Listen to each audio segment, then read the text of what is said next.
Hey everyone, welcome back to the Bimmer barn, and in today's video we're going to be working to restore this beautiful 1998 E39 528i, and we have a ton of things to do on the list today, and I'm just going to be working to cross them out one by one. We're probably going to have to separate this video into a couple of different parts, but we're going to have a great time restoring this thing. We're going to be doing some super common maintenance items, as well as a couple things to help refresh the interior and exterior of the car and get it in perfect looking condition, because soon enough we're going to have this thing for sale, and I want to make sure it's in the best condition possible before it goes to its new owner. So I hope you guys enjoy this video, and without further ado, let's get straight to work.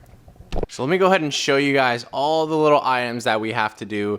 This is my final list. You know, we have some other things that could be changed, but of course, since we're gonna be flipping this car, I don't wanna go too deep into spending money, so I set myself a budget and we're gonna stick to it, guys. The first things that we're gonna do are kind of like more cosmetic related, like buffing the headlights, you know, window regulators. I don't have them yet, they're on the way.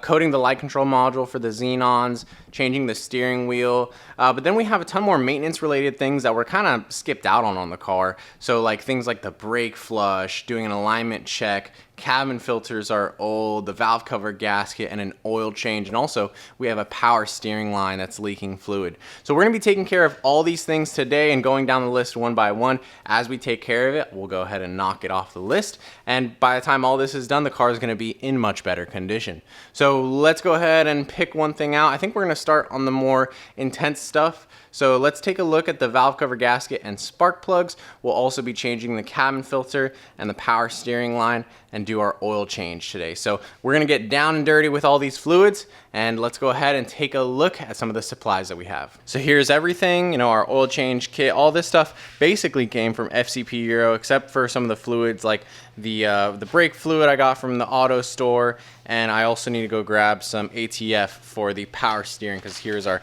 power steering line, which we're gonna change. Valve cover gasket, spark plugs, oil change kit. So let's go ahead and start by popping the hood, and then we'll get started on this valve cover gasket.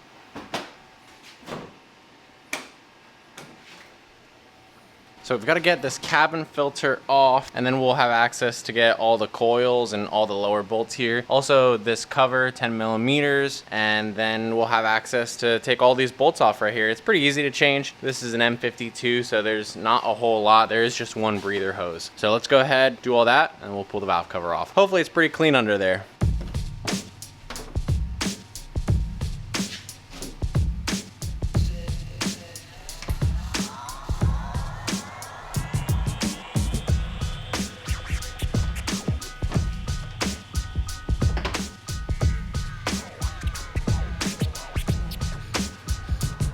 Wow, you never see this. Look, all the clips on this thing are not broken. Usually these things would be like super messed up. Nice. I'm gonna have to be super careful reinstalling this because it's probably brittle.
All right, here we go, baby. Come here. Come on. Dang it. All right, little pry bar.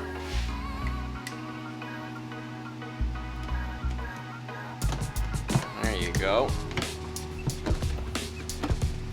Come on, baby. Oh.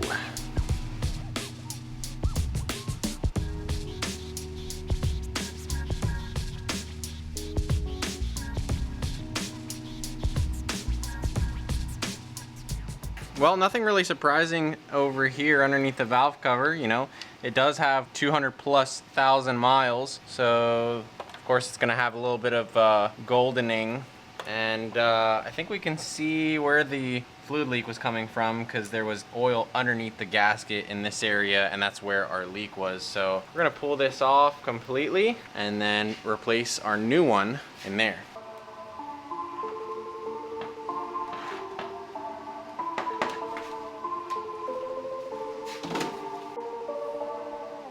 There you go, easy as that. We're done. Let's go ahead and throw it on the car.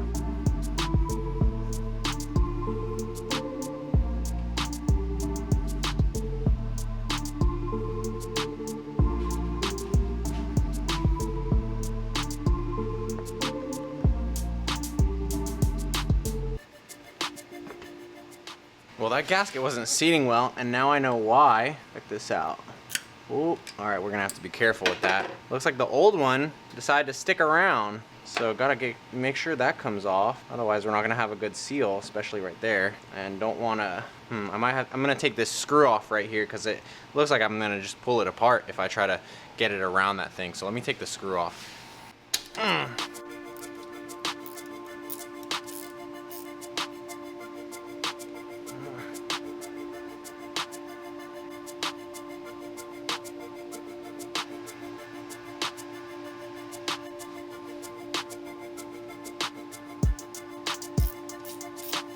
All right, take two.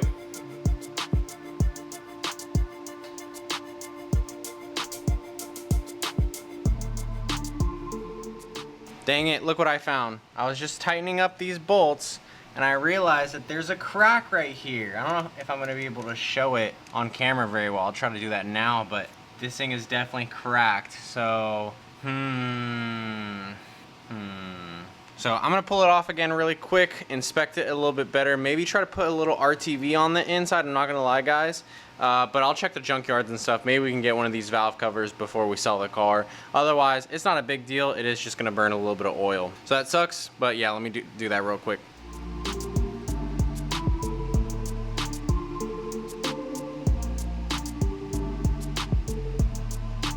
All right, I have to admit, that's not my best work yet, but it should hold, hopefully. Obviously, I couldn't get really good access from the bottom side, and that's like the super oily side, so I just cleaned it up as best I could with some brake cleaner and applied some RTV on the outside. The good thing is that this stuff is high temperature RTV, so it should be resistant to the temperature of the valve cover, and it also is kind of rubbery, so it's gonna expand and contract with the heat of this, so it should provide a pretty good seal, and with cleaning that off, it should stick. So we'll let this dry for 1 second, put everything back together, and then we'll be changing the spark plugs next.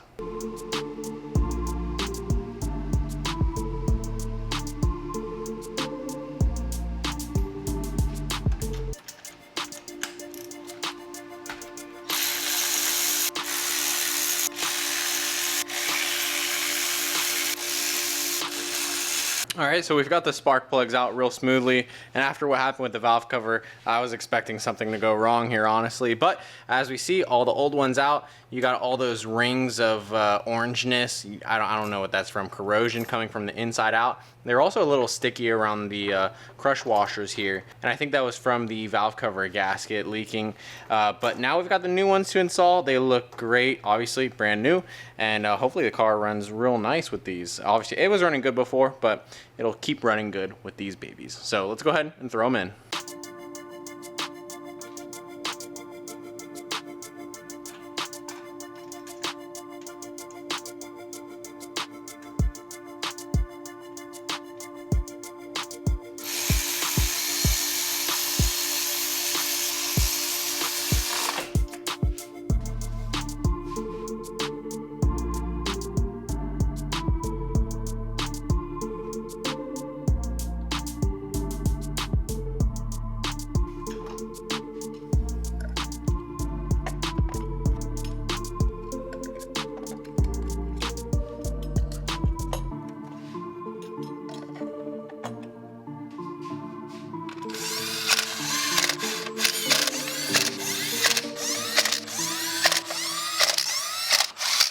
All right, so those spark plugs are done, and I'm gonna keep on waiting a little longer because we have to put the ignition coil harness on the spot that has the crack and that I put the RTV on. So we're gonna keep letting that dry as long as possible, honestly. So the next thing that we're gonna do is the dirty stuff. We've got the brake fluid flush, which is under the cabin filter there, and then the power steering fluid, which there's no good way to do, but we're gonna have to go ahead and remove the feed line, which is connected up here. It actually goes back behind the alternator and then underneath the car where it feeds into the pump. That's gonna be a little bit messy here, but once we do that, we'll install the new hose, and then we also have the power steering cap seal so we don't get this fluid that's gonna be leaking around the side anymore. It'll be nice and clean. So we'll do that first, and then we'll move on to the brake flush, which is pretty easy. Just using a power bleed tool is gonna make this real simple, and we'll just bleed from all 4 wheels.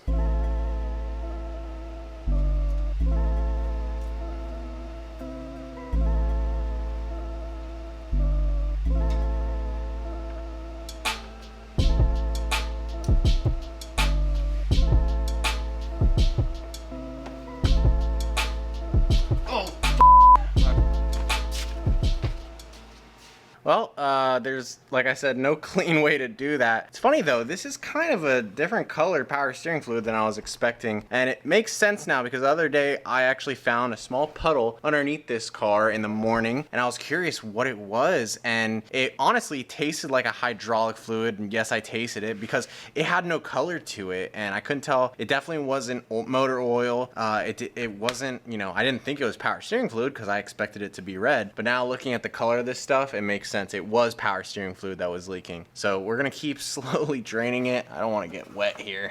But this cap definitely says ATF oil only, so not sure what was going on there. Oh man, this thing is on there.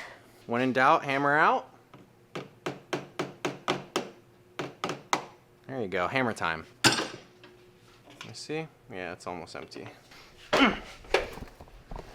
So there you go, all the fluid is drained out. It was the wrong color fluid, and we're gonna have to go to the auto store and get some ATF fluid because I'm actually out here. But now we can go ahead and release the clamp from the top and pull the hose out.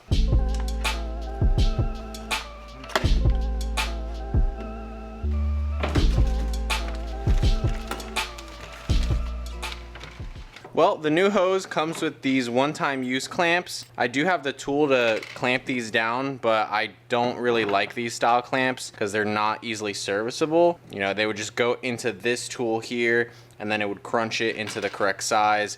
But the problem is that it's hard to get this tool into tight corners and such at different angles. So I'm just gonna go ahead and clean these old clamps off. They look perfectly fine, just a little bit dirty, and then we'll install this hose.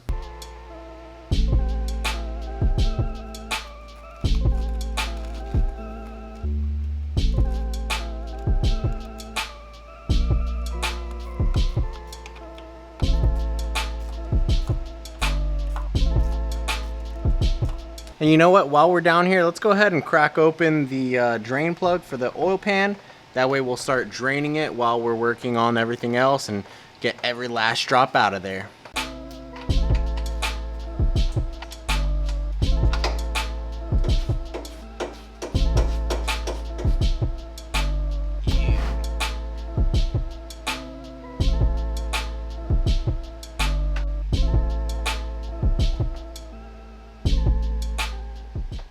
Oh, and we're also gonna go ahead and remove the oil filter cap because that's gonna get rid of the vacuum in the chamber here, and all the old oil in this reservoir is gonna go down to the oil sump and get drained out as well. So let's go ahead and pop that off, and then we'll let it all drain out. Oh! All right, that's on there. All right, buddy, I wasn't asking, I was telling you. It's time to come off.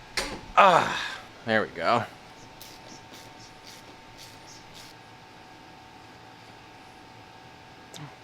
See, look at how much oil is still in there. So we'll go ahead and let it sit there, and a little crack will let all that stuff fall to the bottom. Now I almost forgot to change this power steering seal, so let's go ahead and do that now.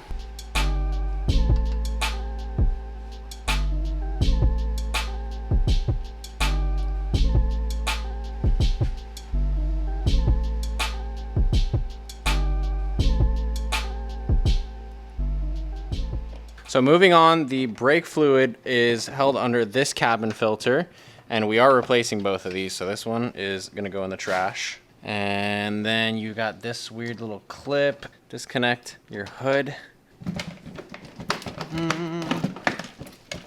There we go. And here is that brake fluid reservoir. You can see it's black. Brake fluid's supposed to be clear, guys. Some people just don't get that, I guess. But the brakes will definitely be working after this, I'll tell you that. Let's go ahead and get the bleeder tool out.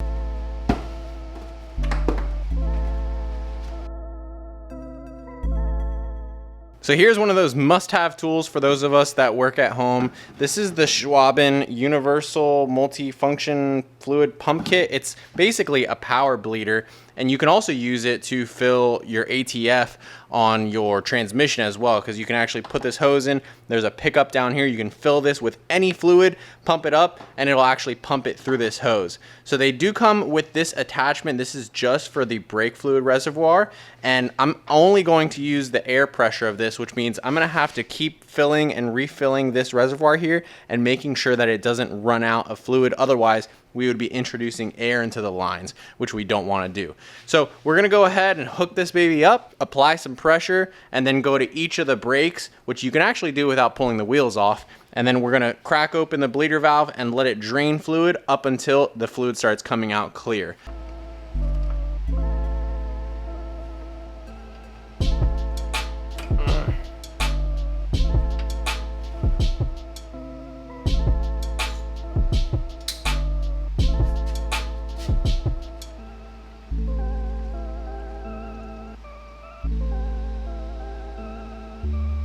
I'm gonna need a lot more brake fluid, but that's why I was waiting until now to go to the auto stores, because I figured I would need some more, and we also need to get that ETF. So let's go ahead and go grab some fluids.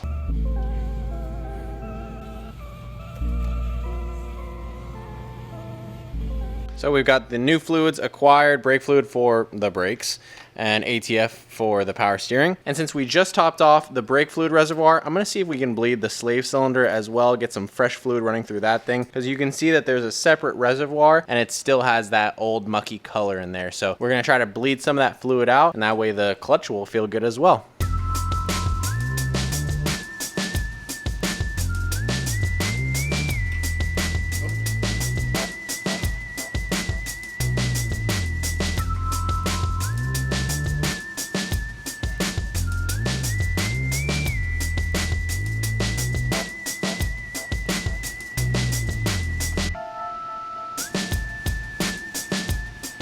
And just like that, our brake fluid flush is done. We got all 4 corners, that was good. And the clutch as well. So look at how clear this looks. Look, it was totally different color before, and now it is the correct color. I also have this this ATF fluid. I guess we can put it in now, although I don't have anything installed. I don't have the oil change done yet, so we're not gonna be starting up the motor. We'll go ahead and add a little bit of this, a little bit of red juicy juice. And I think that's gonna be a good stopping point for us today. So we got a lot of work done today, mainly just the valve cover gasket, spark plugs, and then all those fluids, but definitely making some great progress. And it's getting a little late in the day here, so I am gonna go ahead and finish the video off here, but there will definitely be a part 2 about finishing this car, probably like a part 3. We might do the next one about the lights and some of the interior items, and then a third video would probably be about the cosmetic stuff, maybe getting the car washed, and maybe I'll show you guys taking a photo shoot with the car as well, if you guys would enjoy that. So if you enjoyed the video, please leave a like down below. I would really appreciate it. Drop a comment if you have any comments to make, and subscribe to the channel if you're new and you haven't yet. As always, I hope everyone has an awesome day, and we'll see you next time.